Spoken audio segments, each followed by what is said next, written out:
everyone, welcome back to my Maas Marathon where I read the whole Throne of Glass series in 1 week and upload a video for you about each book every day.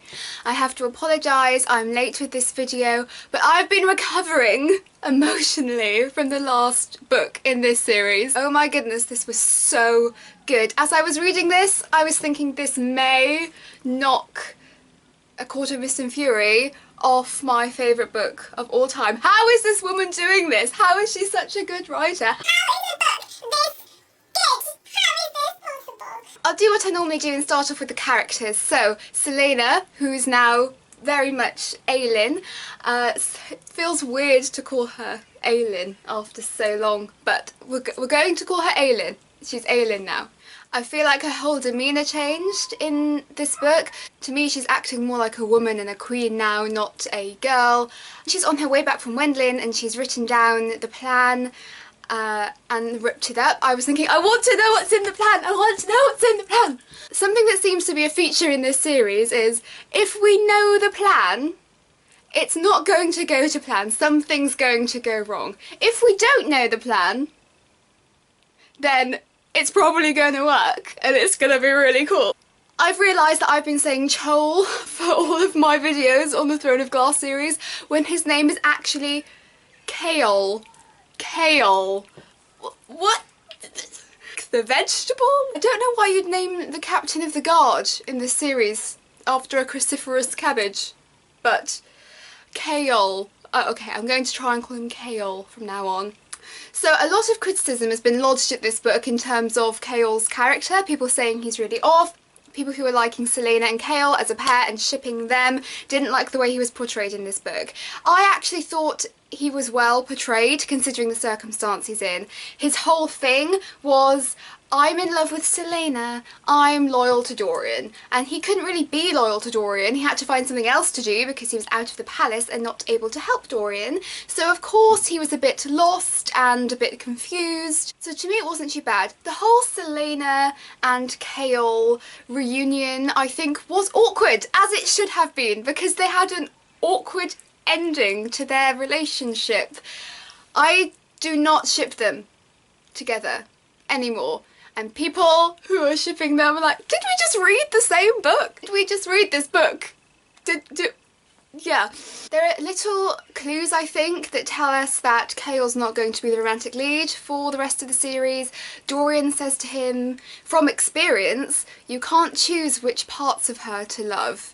And also, she went to Wendlin as Selena, she came back as Aelin, she came back as a queen to claim her title, so she's a completely different person. And of course, Kale, who just wants to kind of love her and protect her as Selena, doesn't recognise this person with all these powers and this strength and who's completely changed. So I think it completely makes sense that he thinks she's a monster or whatever when she first gets back. The characters I was loving in this series were Nesrin, Lysandra, all the great women that rock up, but I don't trust Sarah J. Maas not to kill them because I loved Saoirse, I loved Nehemiah, and they're both dead now, so I'm trying not to get too attached to Nesrin and Lysandra and all these fabulous new characters that come in case they die, but they're really cool, I like them. Rowan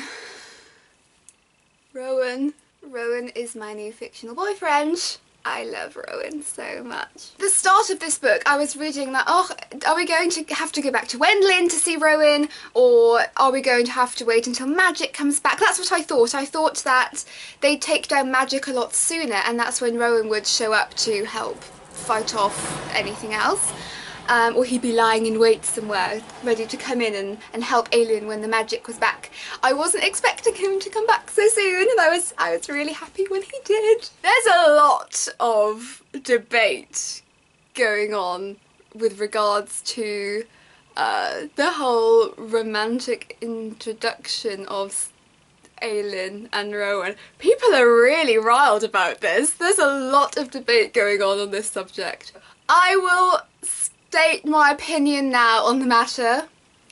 I ship Rowan and Aelin. Let me explain why. Let me explain why it has to be Rowan. It just has to be Rowan. I understand that everybody loved the platonic friendship and Karen and Bond in Heir of Fire. Me too, I loved that. I actually said in my book talk video on Heir of Fire how much I loved that she had this amazing friendship and bond, and it was more real than her previous romantic relationships, and I was really glad she had this very close relationship with a male that wasn't romantic or sexual. That being said, when he came back after they'd missed each other in such a way, there was just something, wasn't there? There was just something there. They always tread this odd line of intimacy. When he came back, I was just waiting for something to happen when they had this really funny conversation about where he was going to sleep, and she was like, obviously in the bed with me, you idiot, like we always do. For all the people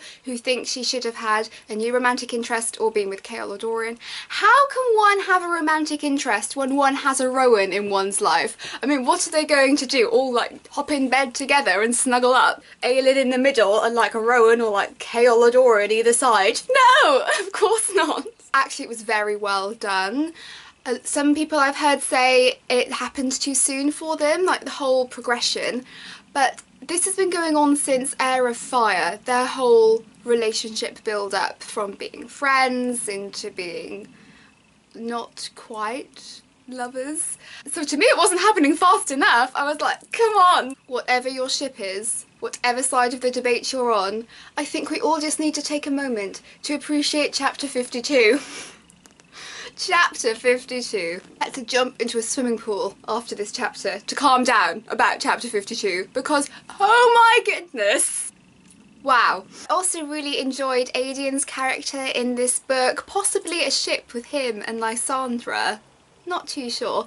I thought the scene where they were reunited, I was waiting for that scene since the last book. That reunion was so beautiful because they're really all the family that the other one has left. It was just lovely.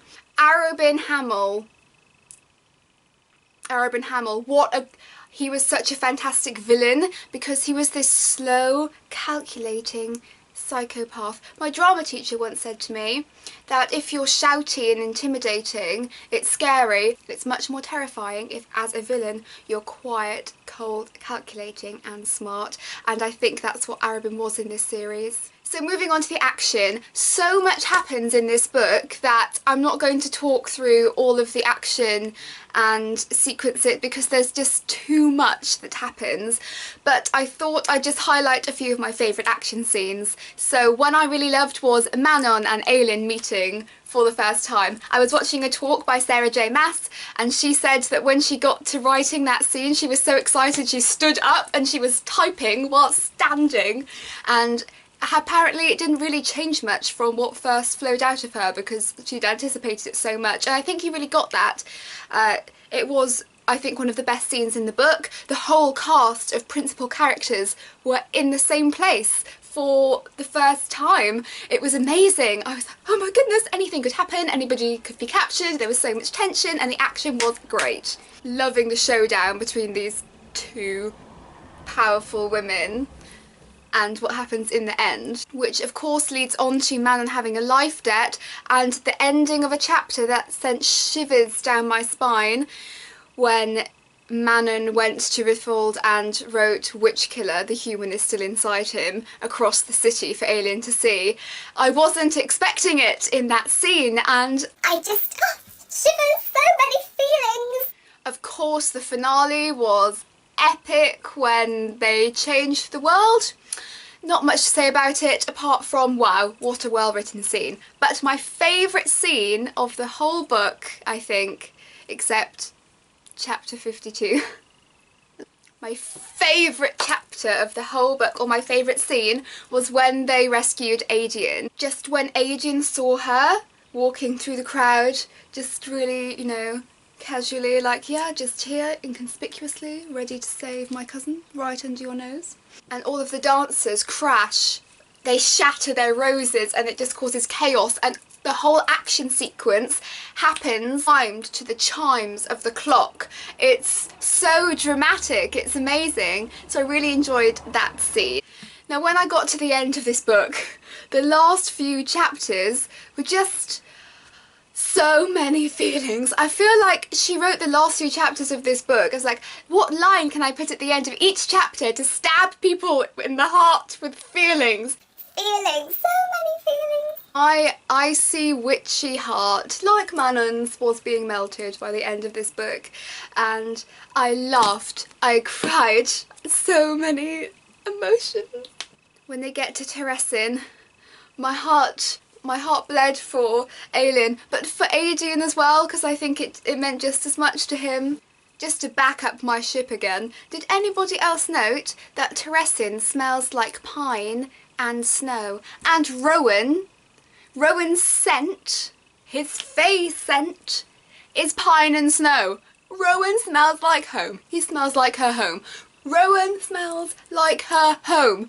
How much more of a inclination do we need to know that he should be with Rowan? I'm so excited for the next book. I'm thinking there's going to be a big quest to find the Wired Keys. That's going to be slightly Harry Potter hunting the Horcrux sort of vibe, so I'm really looking forward to it. I'm so glad I read this series. It's one of my favourite series of all time now, and I'd like to thank all the booktubey people that made videos about it and who made me want to read it, because I had a fantastic Maas Marathon.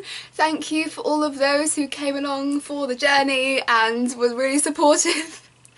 It's been a tough reading week, but an amazing one. I just quickly, before I finish, wanted to just make a quick reference to the Assassin's Blade. I'm not going to make a separate video on it. It's not really part of the series, it's the prequel to the series with some backstory. But I would recommend, if you haven't read Queen of Shadows, to read Assassin's Blade first. I didn't. I read Queen of Shadows, then I read Assassin's Blade. You don't need to. You can just go straight from Heir of Fire into Queen of Shadows and that will work fine. You'll understand everything.